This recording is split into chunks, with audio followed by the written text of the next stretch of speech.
நூறு நலா நூல் குறித்து கருத்துரை வழங்குவதற்காக லீனா மணிமேகலை கவிஞர், திரைப்பட இயக்குனர், ஆவணப்பட தயாரிப்பாளர், பெண்ணிய கவி செயற்பாட்டாளர். தணலை தொட்டு கொண்டிருக்கும் நேரத்தில் ஈரத்தையும் விரல்கள் வேண்டுகின்றன. வேண்டுதல்களுக்கு தெரியவில்லை சாத்தியப்பாடுகள். லீனா அவர்களை அழைக்கிறேன்.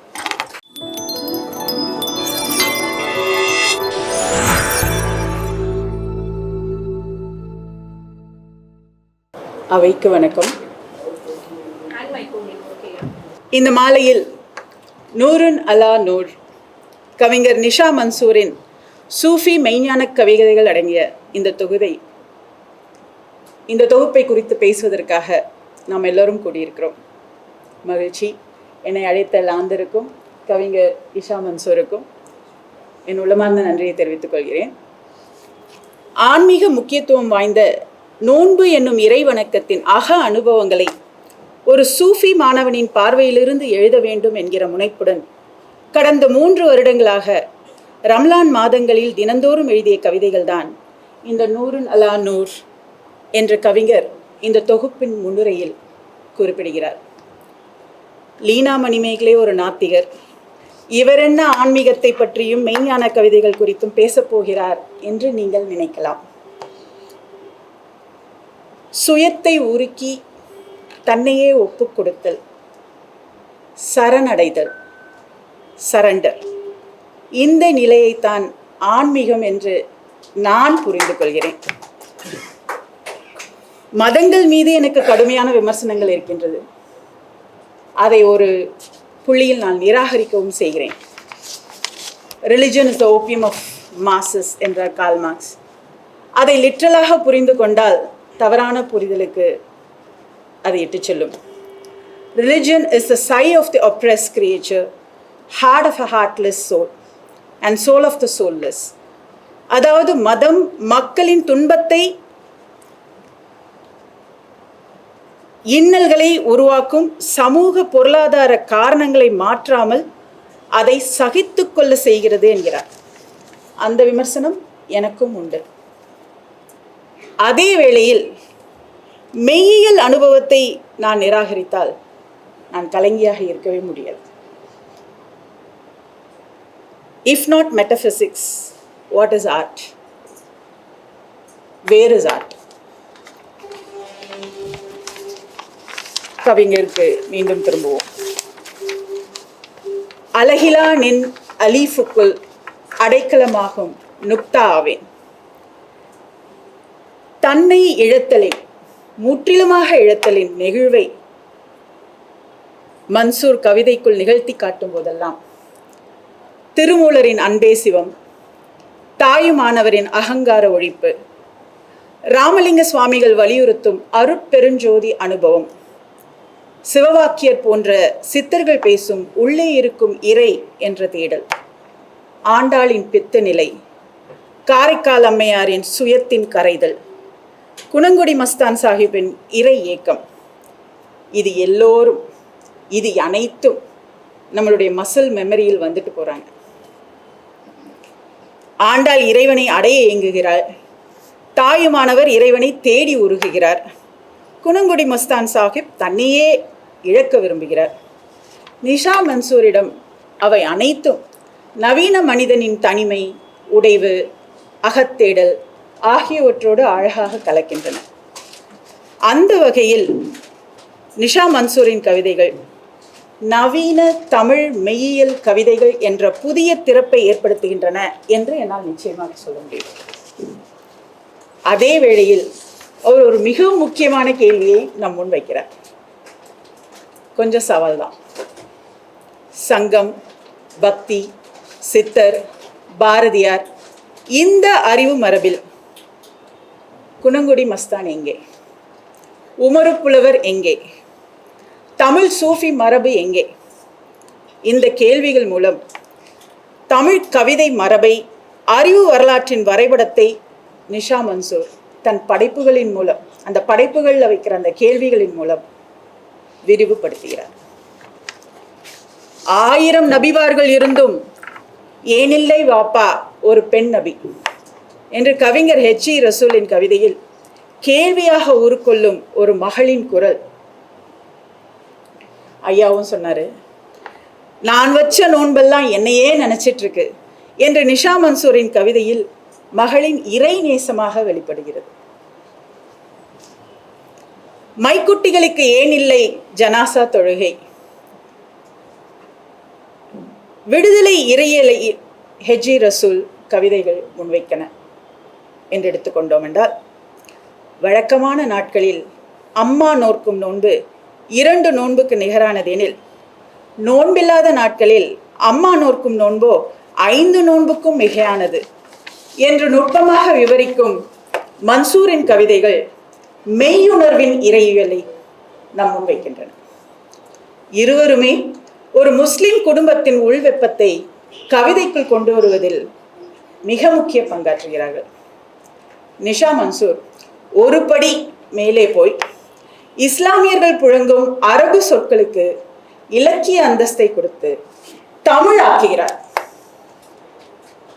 அந்த அதரின் பிறமையாக்கம், அந்நியப்படுதல், இதற்கெல்லாமும் இன்றைய சமூக சூழலில் தொடர்ந்து ஐசோலேட் பண்ணிட்டே இருக்காங்க இஸ்லாமியர்களை. அந்த சூழல்ல தன்னுடைய நுட்பமான ஆழமான கவிதைகளின் மூலம் இதற்கெல்லாமும் ஒரு சவால் விடுகிறார். அவருடைய ஒரு கவிதை இருக்கிறது. சுவனத்தின் சூட்சும கதவுகள் திறந்து விட்டன, நரகத்தின் நெருப்பு கங்குகள் நீரு பூத்து விட்டன, ஆட்கொண்டு விட்டது புனித ரம்லான் என்கிறார் முசாஃபிர். திறந்து வைக்க வேண்டியது உன் கல்பின் கதவுகளைத்தான், நீர்த்தளித்து அணைக்க வேண்டியது உன் பாவ நெருப்பைத்தான். இடையராது பொழிந்து கொண்டிருக்கும் இரட்சகனின் அருட்கொடைகளில் நினைந்து கொள்ள நீ செய்ய வேண்டியதெல்லாம் சற்றே உன் தடையை தாழ்த்தி கொள்வது மட்டும்தான் என்கிறார் சூஃபி என்ற அந்த நிஷா மன்சூரின் கவிதை.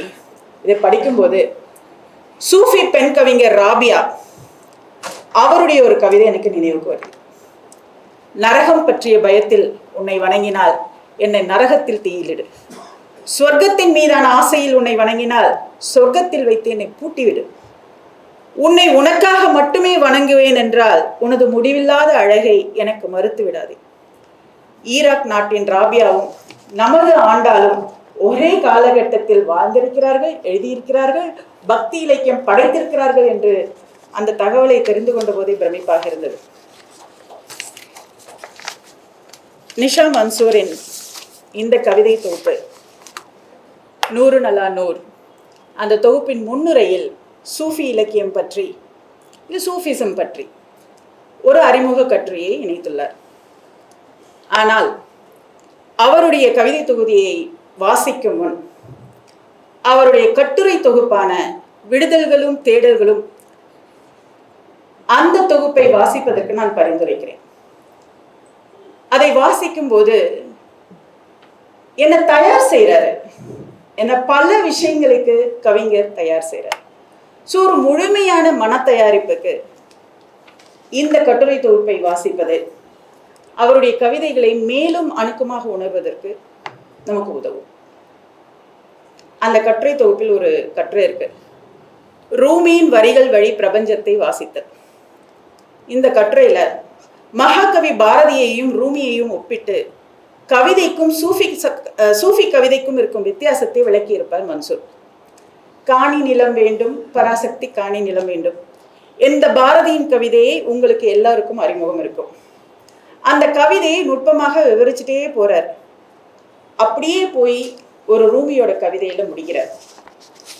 மரியாதைக்குரிய விருந்தாளினி, இந்த உலகின் அற்ப நிலத்துண்டன்றை ஒரு பிச்சைக்காரனை போல யாசித்துக் கொண்டிருக்காதே. அவ்வளவுதான். நிஷா மன்சூர் சொல்றது மாதிரி இந்த 2 கவிதைகளையும் அடுத்தடுத்து ஜெக்ஸ்டபோஸ் பண்ணி படிக்கும்போது பாரதியின் அழகிய கனவிலிருந்து விடுபட்டவர்களாகி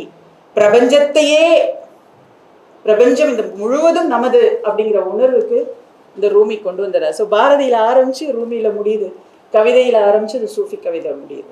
மிக அழகான ஒரு ஒப்பீடு. இந்த ரூமியின் பிரஞையை நிஷா மன்சூரின் தொகுப்பு மிக அழகாக பல கவிதைகள்ல பிரதிபலிக்குது. ஒரு இடத்துல சொல்றாரு, ஞானிகள் நடமாடும் மலர்கள் எனில் நின்று அருள் பாலிக்கும் மலர்கள் ஞானிகள் அல்லவா.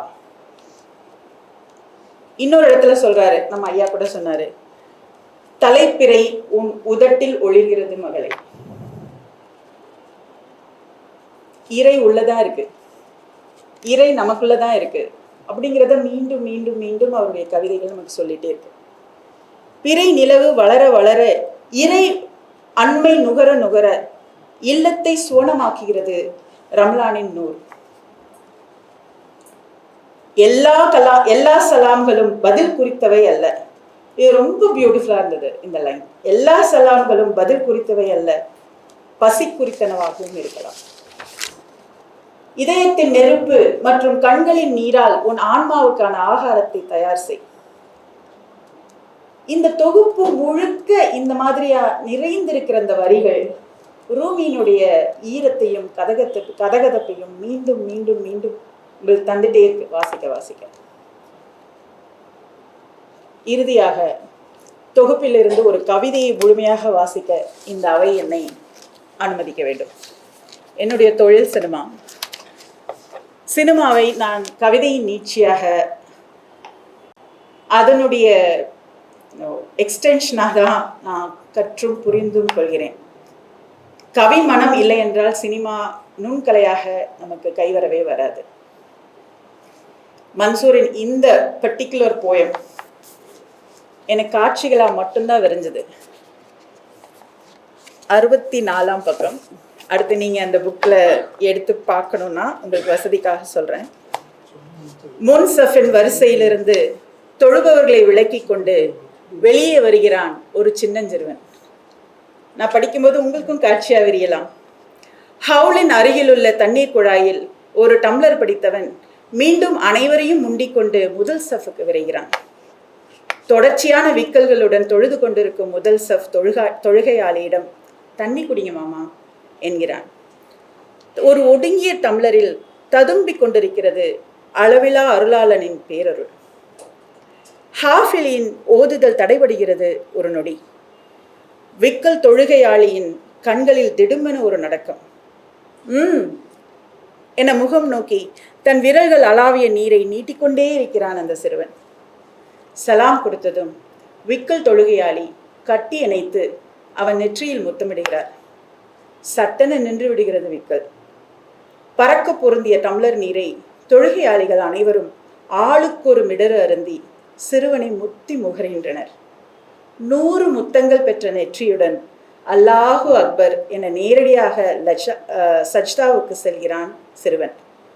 மகத்துவம் மிகுந்த இரவின் அருள்மிகு தடயங்கள் மண்ணில் தவழ தொடங்கிவிட்டன.